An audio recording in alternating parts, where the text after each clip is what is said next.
नमस्कार दोस्तों, मैं हूं खेती संवाद की तरफ से ईशान। तो दोस्तों, आज हम एक अनोखे सफ़र पर निकल चुके हैं जो है किसान से मिलाप का।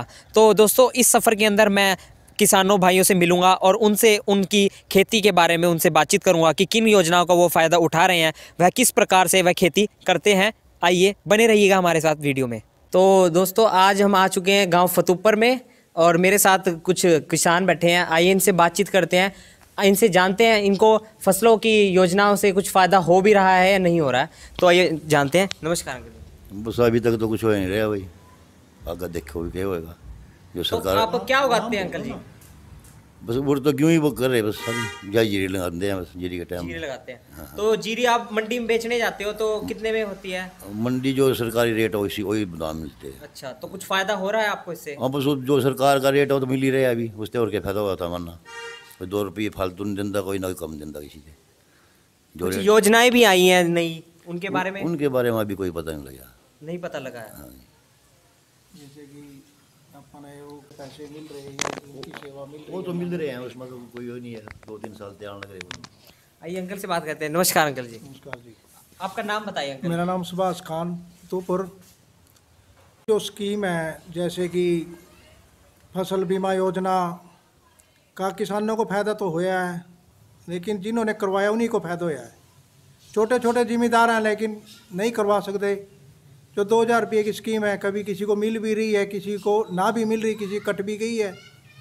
ये फ़ायदे हैं, इनमें कोई किसी जिम्मेदार को भी हाल कोई फ़ायदा नहीं है। जो स्कीमां सरकार चला देती है उनका, जिनके बारे में पता नहीं उस सरकार चला देती है उनका क्या लाभ, किसी को क्या मिलेगा। फायदा नहीं है, देखो चलावा तो है, इसमें कोई छोटे जिम्मेदारों का कोई फ़ायदा नहीं है। हम देखा कोई स्कीम चलाए, कोई अच्छी चलाए, किसी जिम्मेदार का फ़ायदा भी होना चाहिए, लेकिन कोई फ़ायदा मिल नहीं रहा है। बिल जिम्मेदार वैसे भी तंग है इन चीज़ों से, इनमें कोई फ़ायदा ही नहीं है। अनक जिम्मेदार की कोई सुनाई है। मंडियों में 4-4, 5-5 दिन पड़े रहते हैं। जैसे कणक बेचने जहाँ जब भी 4-5 दिन पड़ रहेंगे, जीरी बेचने जाएंगे जब भी 4-5 दिन पड़ रहेंगे। इसमें क्या सुविधा देती है सरकार? कोई सुविधा नहीं है। क्या सरकारी रेट कर देते हैं, उससे 10 रुपया कोई फ़ायदा नहीं है ना। कम बेशक ले लो लेकिन बढ़ा के नहीं लेंगे, जिम्मेदार को गोड़ देंगे ज़रूर। जो 1800 रुपया यानी बेशक 1700 रुपये ही खरीद करेंगे, लेकिन जिम्मेदार का कोई फ़ायदा नहीं है इसमें, ना सरकार कोई सुनाई करती है। हम तो ये चाहवा हमारी सुनाई हो, अच्छी फसलों का दाम मिले और हमें भी फ़ायदा होना चाहिए। बिल्कुल बिल्कुल। इसमें फ़ायदा नहीं मिला, इसमें क्या फ़ायदा है सरकार का?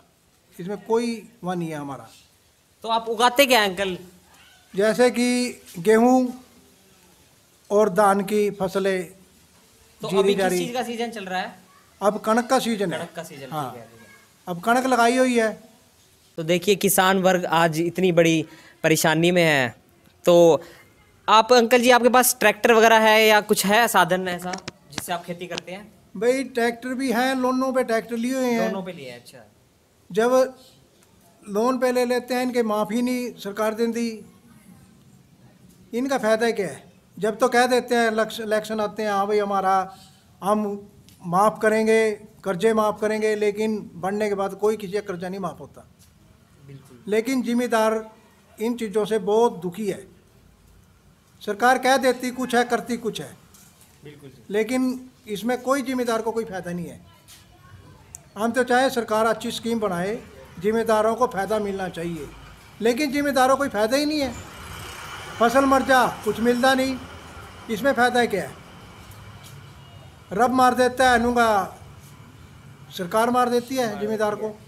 इसमें कोई फ़ायदा नहीं है जिम्मेदारों का। तो आप बताइए अंकल, आपको क्या परेशानी का सामना करना पड़ा? बस परेशानी तो कागजा में रुल रहे भाई, सारे दिन बस ये कागजें भी फिरा, कभी फैमिली आईडी, कभी आधार कार्ड फलाने के लिए जोड़ो, कभी पैन कार्ड के लिए जोड़ो, बस इन्हीं स्कीम ना मेरा रखे, और तो कोई काम नहीं, और किसी चीज़ की कोई परेशानी भी नहीं है। चलो सरकार जो काम कर रही है पब्लिक के वास्ते कर रही है, किसी में नुकसान भी है, किसी ने फायदा भी है, ऐसी बात नहीं है। हाँ जी। तो दोस्तों, ये थी हमारी बातचीत। तो बने रहिएगा हमारे साथ। धन्यवाद। तो अंकल, आपको डिजिटलाइजेशन के बारे में भी पता है कि सरकार कहती है कि फ़ोन में आपको फसल के बारे में बताएंगे, इस टाइम ये फसल लगानी चाहिए, ये टाइम। तो इसके बारे में कुछ आपको फ़ायदा हुआ इससे? नहीं, इन चीज़ों का तो नहीं हुआ। नहीं हुआ? नहीं, आपको पता है, किसी ने बताया नहीं आपको कोई पर्चा वगैरह जैसे नहीं, सरकार पर्चा वगैरह तो नहीं है। वैसे कृषि विभाग वाले आते हैं 1-2 बार बीच में। बात आते हाँ, हैं? 1-2 बार आते हैं। बस 6 महीने में 1 ही बार आते हैं वैसे तो। 6 महीने में एक बार आते एक ही हैं? बार आते हैं, वैसे नहीं। तो ये पीछे, मेरे पीछे ये किस चीज़ की फसल लगी हुई है? गेहूँ के तो। ये गेहूं की फसल है। तो आप बताइए अंकल, आपको क्या लगता है योजनाओं के बारे में? कोई सरपंच बनता है, कोई कुछ भी बनता है, थोड़ी घनी तो समस्याएं होती है। होती हैं, लेकिन उन समस्या को लेते हुए फिर भी मेरा गांव फतूपुर बहुत ओम शांति से ठीक है। ठीक है। तो अंकल ये बताओ, अब ये जैसे फसल की बिक्री होगी तो ऑनलाइन आजकल सरकार कह रही है डिजिटलाइजेशन होगी। जैसे ये हम कभी कपड़े मंगाते हैं, जैसे ऑनलाइन मंगाते हैं, तो उसी टाइप से लोग भी फसल को मतलब ऑर्डर कर सकते हैं, सब्जी है जो है। तो आपको करेंगे, इसमें भाग लेंगे? नहीं, फसल का पंजीकरण अगर तो कराते हैं, जो मंडी वगैरह में बिकती है वैसे नहीं कुछ। मंडी में बिकती है? अच्छा। हाँ, उसका तो कराते हैं। बाकी आपको कुछ लगता है इससे फ़ायदा होगा? क्योंकि सरकार गाँव में तो होगा नहीं, शहरों में होगा, बड़े बड़े शहरों में होगा। छोटे छोटे शहरों में कुछ भी नहीं होगा। नहीं होगा? जो मेट्रो सिटी उनमें होगा, वैसे नहीं होगा। तो धन्यवाद अंकल जी, आपने इतना टाइम दिया हमें, बहुत बहुत। और भी आगे हम आपके साथ मिलते रहेंगे, जुड़ते रहेंगे। अगर कोई दिक्कत हुई तो हमें बताइएगा, हम ज़रूर कवर करेंगे। धन्यवाद। तो आज हम आ चुके हैं गांव अमीन में, आइए बातचीत करते हैं। नमस्कार अंकल जी, आपका नाम? जगदीश। तो आप किसान हैं अंकल जी? हाँ जी। ये क्या उगा रखा है खेतों में? कणक उजा रखे जी। अच्छा, तो अभी आपने कुछ बिक्री वगैरह की, आपने मंडी में बेचा? नहीं जी, जीरी बेची। जीरी बेची थी? हाँ। तो आपने किस दाम में बेची वो जीरी? आपको फायदा हुआ कुछ? ये कोई 2200, कोई 1800, कोई 1700, अच्छा। इस तरीके से। तो आप ये बताएं, आपको प्राइवेट में फायदा हुआ या फिर आपको सरकारी खरीद में फायदा हुआ? प्राइवेट में फायदा होया। प्राइवेट में फायदा। तो किस प्रकार हुआ था, आप लोगों को बताएंगे थोड़ा? उसमें जो अच्छा रेट मिल गया। अच्छा। और सरकारी में तो ऐसे कहते रहो कि भाई गिल्ली आ। तो आपने किसी सरकारी योजना का फायदा उठाया, कोई लाभ उठाया? नहीं जी, कि सुपर सीडी ली थी बस। Super CD? अच्छा। हाँ। तो ये किस चीज़ में फ़ायदा देती है? ये जी कणक की बिजाई में। कणक की बिजाई में? अच्छा, सुपर सीडर। हाँ जी। अच्छा, कृषि मशीनरी है ये? हाँ, मशीनरी है, ट्रैक्टर पे चलती है। ट्रैक्टर पे चलती है? हाँ। अच्छा अच्छा। नमस्कार अंकल जी, आपका नाम क्या है अंकल जी? जय कुमार है बेटे मेरा नाम। ये मेरे भाई हैं जो पहले जगदीश जिसका आपने इंटरव्यू लिया, ये मेरे भाई हैं। हाँ जी। हाँ। तो अंकल जी, आप किसान सब्सिडी मशीन योजना है जो, हाँ। उसके अंतर्गत आपको पता है मशीनें प्रोवाइड कराती है गवर्नमेंट, तो आपने कौन सी मशीन ली थी?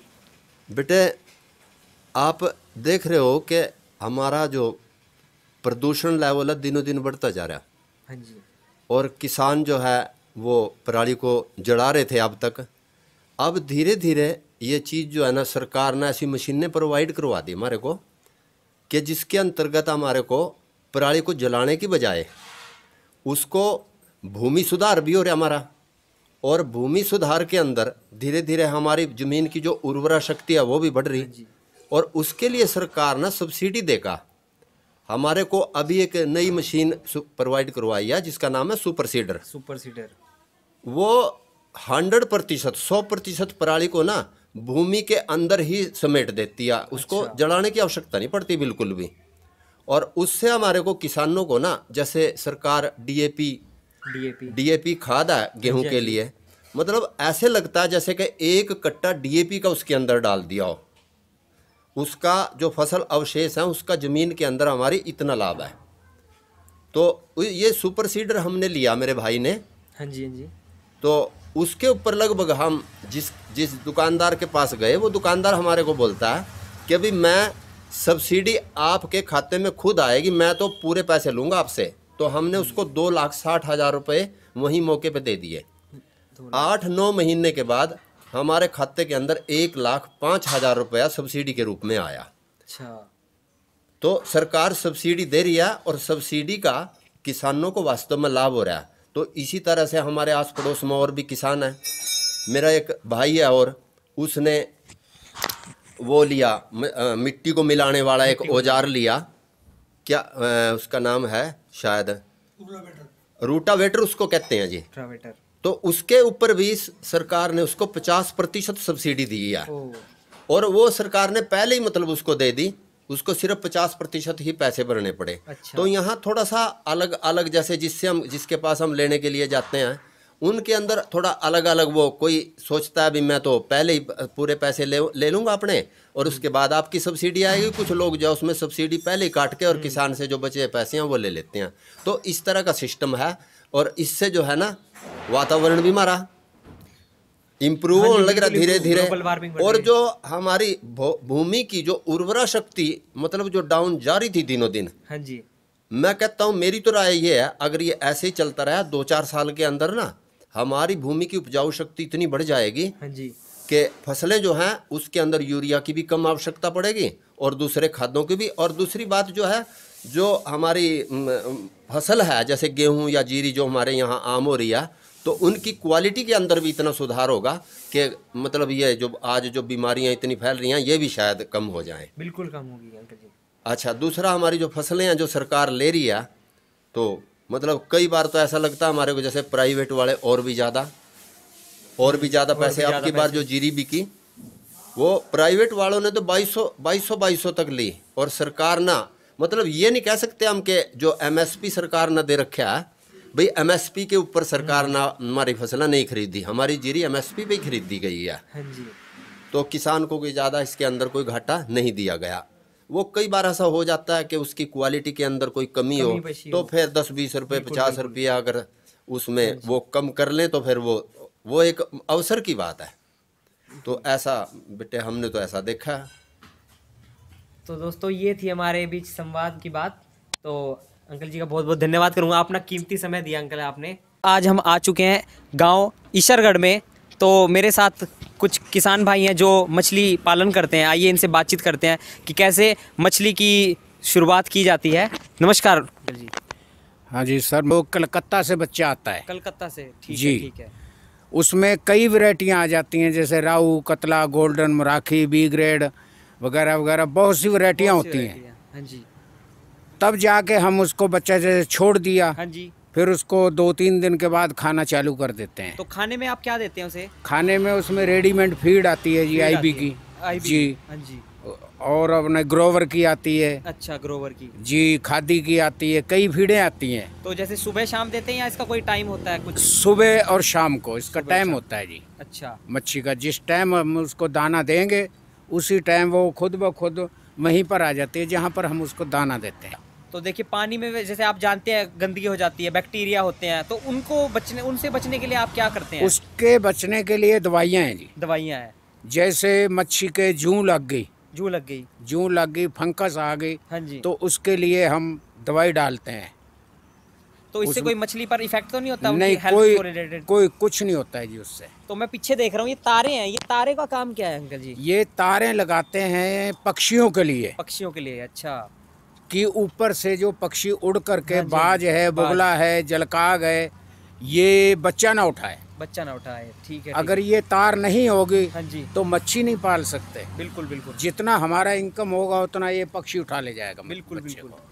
तो ये जैसे मच्छी तैयार हो जाती है तो आप इसको फिर आगे कहाँ बेचते हैं? ये दिल्ली जाती है जी मार्केट में, दिल्ली, अच्छा। चंडीगढ़, लुधियाना, ये ऐसे मार्केटों हाँ में जी, चली पास जाती में है। अम्बाला जैसे। जी जी जी जी। ठीक है, ठीक है। तो आपका मतलब इसमें मुनाफा कितना हो जाता है औसतन, आपको कुछ ये अनुमान हो वैरायटी तो? के हिसाब से जी, जैसे कोई मच्छी खाएगी तैयार होने तक हाँ जी, 8 महीने में, हाँ जी, वो मच्छी खाएगी 70 रुपए 70 रुपए खाएगी। जी। ठीक है, ठीक है। तो वो मच्छी मार्केट में जाके बिकेगी 85 की। अच्छा अच्छा, एक वैरायटी ऐसी है वो 50 रुपए खाएगी, हाँ जी, वो जाएगी 90 रुपए की मार्केट में। ठीक है, ठीक है। एक मच्छी है 30 रुपए खाएगी, वो 95 रुपए की जाएगी मार्केट में। बिल्कुल बिल्कुल। तो Yes. आप कह सकते हैं इसमें फायदा है इसमें फायदा है जी, मालिक के ऊपर डिपेंड करता है ये। अच्छा अच्छा, जी, मालिक उस पर कितना खर्चा करना चाहता है। हाँ जी, हाँ जी, ये तो मच्छी को तो हम जितना खिलाएंगे उतना ही बढ़ेगी ये। बिल्कुल बिल्कुल, ये तो है ही। अब तो देखिए बीच में कोरोना आया था, उस टाइम आपको कैसी सामना करना पड़ा था मुसीबत उस का? टाइम तो मुसीबतें आई थी जी। हाँ जी, बिल्कुल आई थी उस टाइम तो। मुसीबतें बहुत आई थी, टाइम पे खाना नहीं मिला। बिल्कुल, उस टाइम थोड़ा मान लो मुनाफा नहीं हुआ लेकिन लॉस भी नहीं हुआ। लॉस भी नहीं हुआ। मच्छी के अंदर लॉस भी नहीं हुआ। हाँ जी, मच्छी लॉस देती नहीं है जी, अगर इस पे हम मेहनत करेंगे। बिल्कुल बिल्कुल। मालिक इस पे अगर खर्चा कर रहा है तो ये लॉस नहीं देगी। तो देखिए ये थी हमारी वार्तालाप मेरे भाई किसान के साथ। और अभी 1 तारीख को हाल ही में वित्त मंत्री निर्मला सीतारमण जी ने भी मत्स्य योजना के तहत 6,000 करोड़ का इसमें निवेश करने की प्रावधान रखा है। तो देखते हैं क्या रहेगा। बाकी धन्यवाद आपका बहुत कीमती समय देने के लिए, बहुत बहुत धन्यवाद। तो जैसा कि दोस्तों आपने इस वीडियो के जरिए देखा कि हमने विभिन्न किसानों से बातचीत कर योजनाओं के बारे में उनकी राय ली, और तथा हमने इस वीडियो में आपको बताया कि किस प्रकार से मछली कैसे पाली जाती है। तो आशा करता हूँ आपको यह वीडियो अच्छी लगी हो। धन्यवाद।